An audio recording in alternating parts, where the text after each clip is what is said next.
Assalamualaikum warahmatullahi wabarakatuh. Selamat datang di channel YouTube SMA Muhammadiyah 1 Klaten Sekolah Para Juara. Halo students, gimana kabarnya hari ini? Semoga kalian tetap sehat dan selalu menjalankan kewajiban sebagai pelajar dengan baik. Terima kasih sudah klik video ini ya. Di video ini, kamu akan memperoleh informasi materi yang sangat bermanfaat dan dapat membantumu untuk menjawab tugas-tugas yang akan diberikan. Jangan lupa untuk catat dan rangkum materi ini agar dapat kamu gunakan untuk belajar lagi. Eits, tapi sebelum mulai pembahasannya, jangan lupa untuk klik tombol subscribe dan like video ini ya, biar kamu ikut mendukung sekolah kita agar menjadi sekolah yang terdepan dan lebih baik lagi. Oke, selamat belajar dan simak videonya baik-baik ya.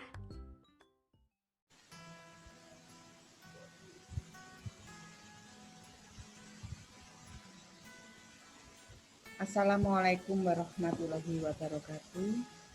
Selamat pagi anak-anakku yang saya cintai dan saya banggakan. Berjumpa dengan Ibu Retno Budiningsih dalam mata pelajaran Bahasa Indonesia kelas 12. Kali ini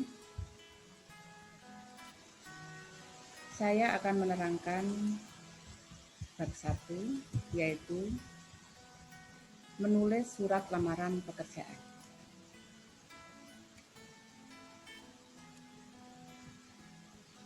Nah, dalam menulis surat lamaran pekerjaan, kalian harus tahu. Yang pertama, pengertiannya dan jenis surat lamaran pekerjaan. Itu yang pertama, yang harus kalian ketahui ya. Yang kedua, isi dan sistematika surat lamaran pekerjaan. Nah, sistematikanya bagaimana? Kalian harus tahu juga. Yang ketiga, simpulan sistematika dan unsur isi surat lamaran pekerjaan yang ada di dalam surat lamaran pekerjaan itu, bagian-bagiannya itu apa saja. Yang keempat, unsur kebahasaan dalam surat lamaran pekerjaan. Yang kelima, penyusunan surat lamaran pekerjaan. Itu yang harus kalian ketahui. Yang pertama, pengertian dan jenis surat lamaran pekerjaan. Sekarang pengertiannya dulu. Ya. Pengertian surat lamaran pekerjaan itu merupakan jenis surat pribadi, ya, sifatnya pribadi, resmi, permohonan pekerjaan kepada kantor, perusahaan, atau instansi tertentu. Itu pengertian surat lamaran pekerjaan. Sedangkan fungsinya, ya, fungsi surat lamaran pekerjaan, yang pertama, sebagai tanda bukti tertulis pengajuan surat permohonan pekerjaan. Ya. Yang kedua, sebagai media atau alat komunikasi. Yang ketiga, sebagai bahan pertimbangan penerimaan pekerjaan. Nah, jenis surat lamaran pekerjaan menurut pembuatannya itu ada 2. Yang pertama, surat lamaran pekerjaan yang digabungkan dengan riwayat hidup atau kurikulum vitae. Yang kedua, surat lamaran pekerjaan yang dipisahkan dengan riwayat hidup atau kurikulum vitae. Itu menurut jenis pembuatannya. Sedangkan berdasarkan informasi, ya, pekerjaan tersebut, ya, ada 4. Yang pertama, surat lamaran pekerjaan berdasarkan iklan media cetak. Berdasarkan iklan media cetak. Itu biasanya terdapat di dalam surat kabar atau koran. Itu surat lamaran berdasarkan iklan media cetak. Yang kedua, surat lamaran pekerjaan berdasarkan informasi dari media audio atau radio ya. Nah, kalau sekarang jarang yang mendengarkan radio ya, tapi masih ada. Tapi kalau dulu itu setiap rumah ya itu pasti memiliki radio yang informasi-informasi bisa didapatkan selain dari televisi juga dari radio. Yang ketiga, surat lamaran pekerjaan berdasarkan informasi dari orang lain. Jadi informasi tentang lamaran pekerjaan tersebut didapatkan dari orang lain. Sedangkan yang keempat, surat lamaran pekerjaan berdasarkan inisiatif sendiri. Jadi ingin melamar di suatu instansi atau perusahaan itu berdasarkan inisiatif diri sendiri. Nah, untuk selanjutnya, isi dan sistematika surat lamaran pekerjaan. Nah, isi surat lamaran pekerjaan. Nah, itu saya akan memberikan contoh surat lamaran pekerjaan. Ya. Isinya bagaimana? Contoh yang benar itu yang bagaimana? Nah, ini ya.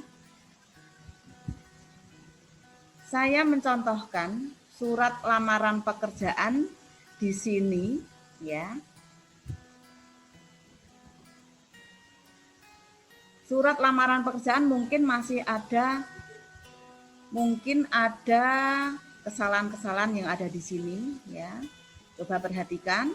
Yang pertama, untuk surat lamaran pekerjaan itu bagian yang pertama yang kalian tulis itu tempat dan tanggal penulisan surat ya, tempat di sini Bandung ya, Bandung, 16 Januari 2021. Nah, di sini ya, setelah Bandung itu 16 Januari. Misalnya Januari ini ditulis 01 bagaimana? Nah, itu tidak diperbolehkan. Harus ditulis lengkap. 16 Jan 2021 tidak diperbolehkan juga. Ya.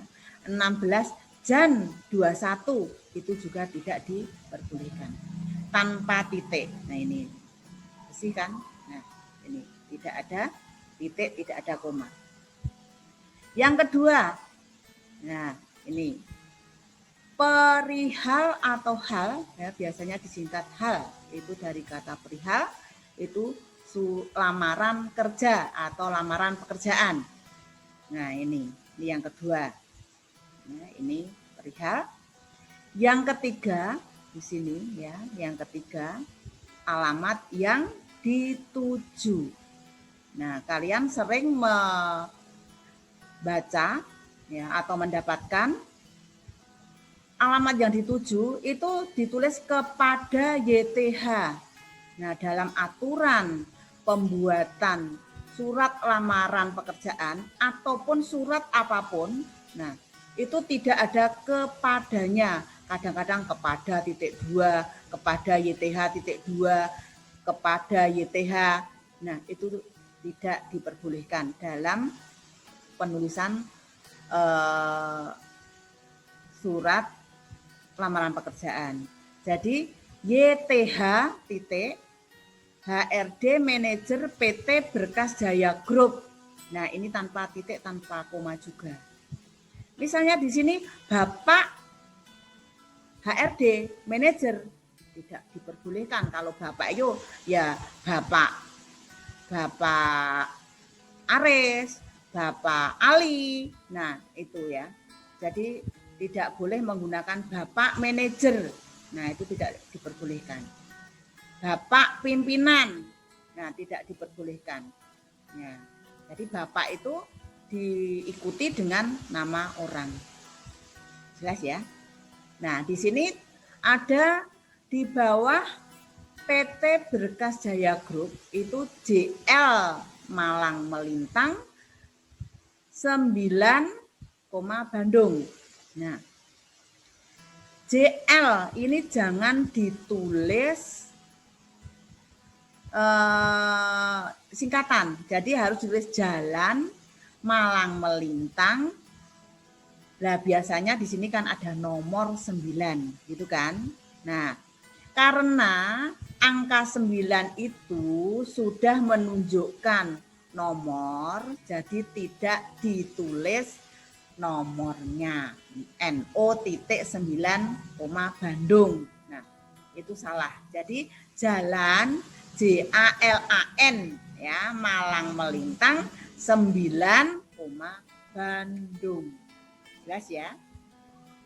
Ya. Tanpa titik, tanpa koma.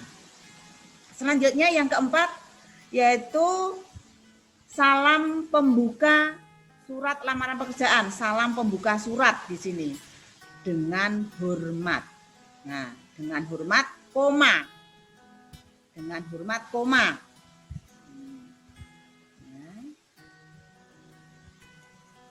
Nah, ini dengan hormat koma, bukan titik.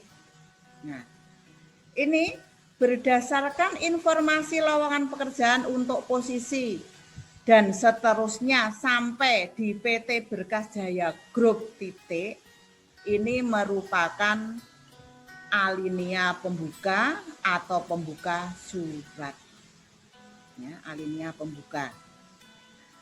Nah, sering dalam soal-soal ya, itu berdasarkan ini diganti dengan sesuai informasi. Nah, itu yang benar berdasarkan. Ya, berdasarkan informasi lowongan pekerjaan dan seterusnya. Nah, ini sampai PT Berkas Jaya Group ini merupakan alinea pembuka. Ya.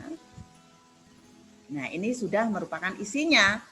Adapun data diri saya adalah sebagai berikut titik 2. Nah, ini.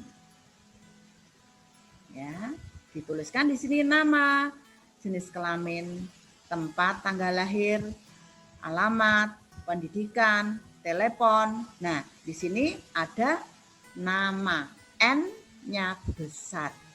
Nah, ini seharusnya menurut aturan bahasa Indonesia yang benar, karena ini masih dalam satu rangkaian kalimat. Adapun data diri saya adalah sebagai berikut, titik 2.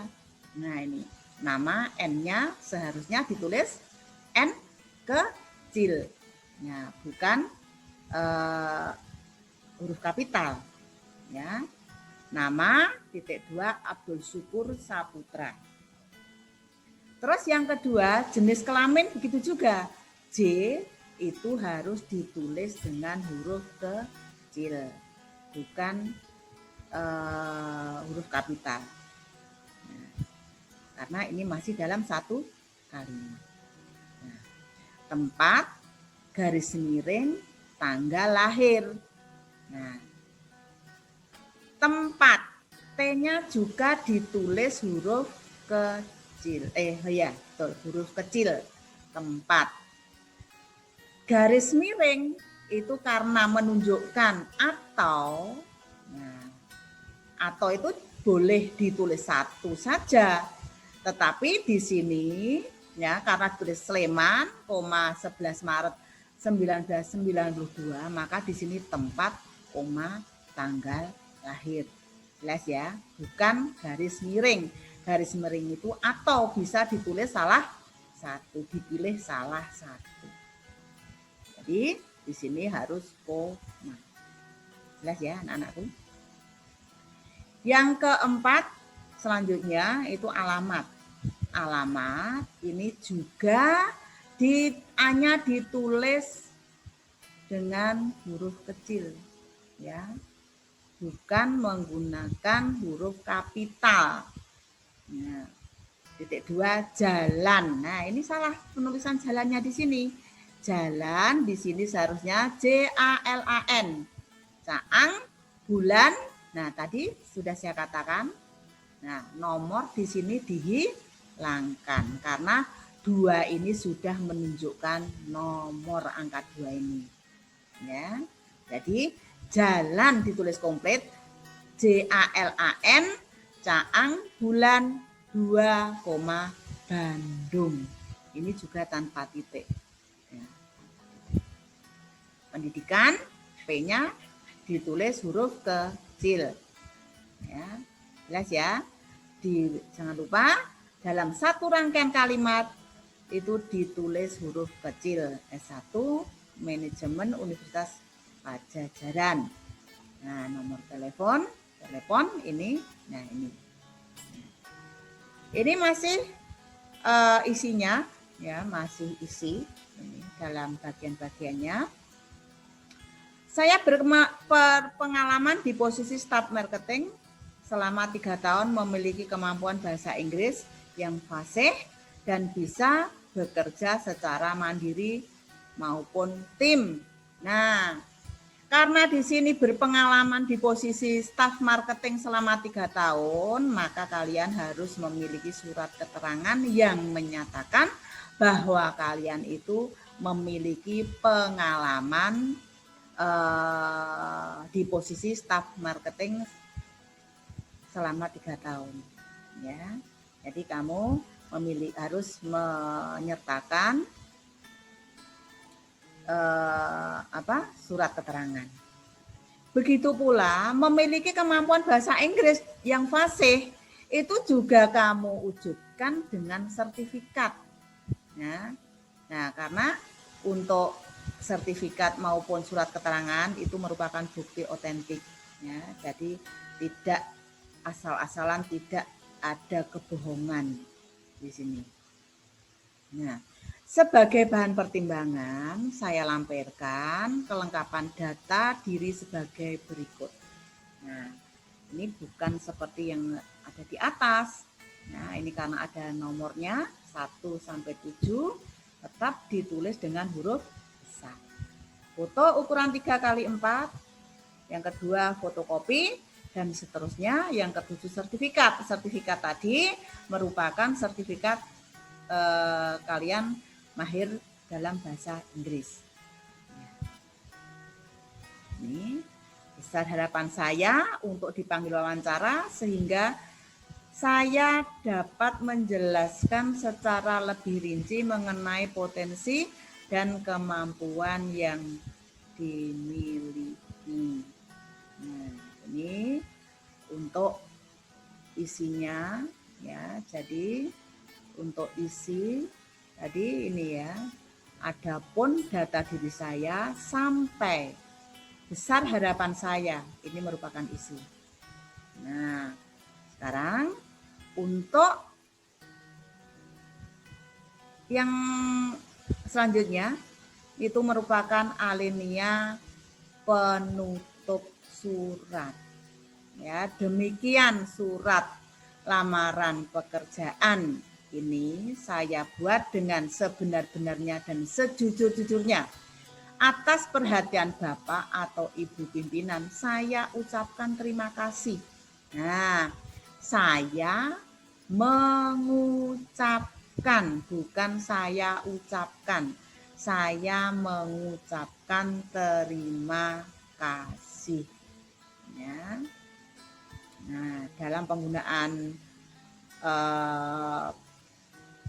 surat lamaran pekerjaan itu harus menggunakan bahasa yang baik dan benar. Ya, baik dan benar. Yang terakhir, salam penutup ya, itu hormat saya, ya. Terus tanda tangan nama terang di sini. Ya, tanda tangan nama terang. Ini merupakan salam penutup. Salam penutup, tanda tangan, nama terang. Nama terang jangan ditulis jangan ada tanda kurungnya. Jadi misalnya Tony Hartono, nah itu jangan memakai kurung karena kurung itu merupakan atau. Nah itu contoh surat lamaran pekerjaan. Ya, nanti kalian bisa mencari di internet contoh surat lamaran pekerjaan dan kamu bandingkan bagaimana setelah saya terangkan.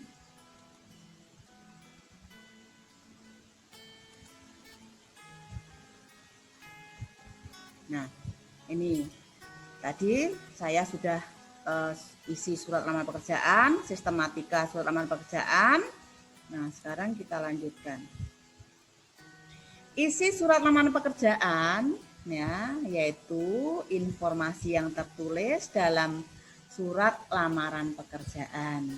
Surat lamaran pekerjaan berisi permohonan seorang pelamar pekerjaan agar diterima bekerja di tempat yang dilamar. Saya percaya bahwa suatu saat kalian pasti membutuhkan surat lamaran pekerjaan. Itu pasti.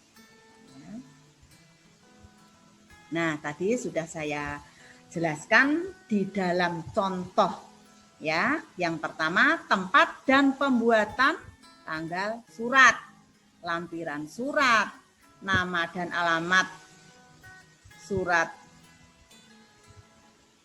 nama dan alamat surat tujuan, salam pembuka, pembuka surat, isi surat, penutup surat, dan salam penutup, tanda tangan, dan nama terang. Tadi sudah saya terangkan sesuai dengan contoh. Nah, sekarang simpulan sistematika dan unsur isi surat lamaran pekerjaan. Simpulan sistematika dan unsur-unsur surat didapatkan dengan menggali informasi dalam surat lamaran. Informasi yang dapat digali seperti tempat dan waktu pembuatan surat lamaran, identitas lamaran, isi surat lamaran, informasi penguatan identitas pelamar, serta salam pembuka dan penutup. Nah, itu sistematik. Nah, sekarang yang keempat, unsur kebahasaan dalam surat lamaran pekerjaan. Nah, yang pertama, ketepatan pilihan kata. Nah, ketepatan pilihan kata itu disebut diksi. Ya, ketepatan pilihan kata itu disebut diksi, harus tepat pilihan katanya. Ya, harus tepat. Karena apa? Karena ini merupakan penggunaan bahasanya, penggunaan bahasa resmi menurut kaidah bahasa Indonesia yang berlaku. Yang kedua, nih. Yang kedua, kebenaran dan keefektifan struktur kalimat. Nah, kalimat efektif ya, itu juga kalimat yang menurut ejaan yang disempurnakan, terus lagi diksinya tepat, terus ada lagi menurut kaidah bahasa Indonesia yang berlaku, dan sebagainya dan sebagainya.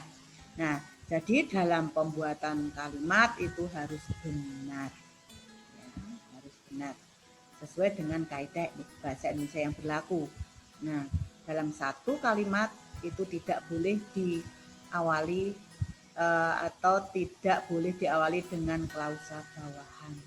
Nah, itu nanti klausa ya. Ini untuk surat lamaran pekerjaan dulu. Yang jelas kalian harus menggunakan bahasa yang efektif. Terus dalam struktur kalimatnya pilihan katanya tepat. Nah, yang kedua kepaduan paragraf. Jadi paragraf satu dengan paragraf lain itu harus padu, harus ada keterkaitannya, harus nyambung, tidak boleh berdiri sendiri-sendiri. Untuk unsur kebahasaan dalam surat lamaran pekerjaan. Lanjut, yang keempat, ketepatan penggunaan ejaan dan tanda baca. Nah, penggunaan ejaan. Kata misalnya ya, kata izin. Anak-anak biasanya banyak mendapatkan kata izin itu izin, ya kan? Izin, itu yang benar, izin. Jenazah bukan jenazah. Ya. Nasihat bukan nasihat. Hakikat bukan hakikat, dan seterusnya. Dan tanda baca, nah tadi tanda baca, titik, koma, titik 2 dalam pembuatan surat lamaran pekerjaan itu harus tepat pula. Seharusnya tidak ada titiknya, kalian menggunakan titik, itu jelas salah. Ya. Itu untuk unsur kebahasaan dalam surat lamaran pekerjaan. Nah, sekarang penyusunan surat lamaran pekerjaan, tadi contohnya sudah. Ya, terus caranya bagaimana? Ya, menulis surat lamaran pekerjaan itu yang baik dan benar. Nah, yang pertama, menggunakan atau gunakan bahasa yang baik dan benar. Ya. Demikian pelajaran pertemuan pertama tentang menulis surat lamaran pekerjaan saya akhiri. Dan jangan lupa jaga kesehatan, jalani prokes dengan baik sehingga kalian terhindar dari COVID-19. Kurang lebihnya mohon maaf. Assalamualaikum warahmatullahi wabarakatuh.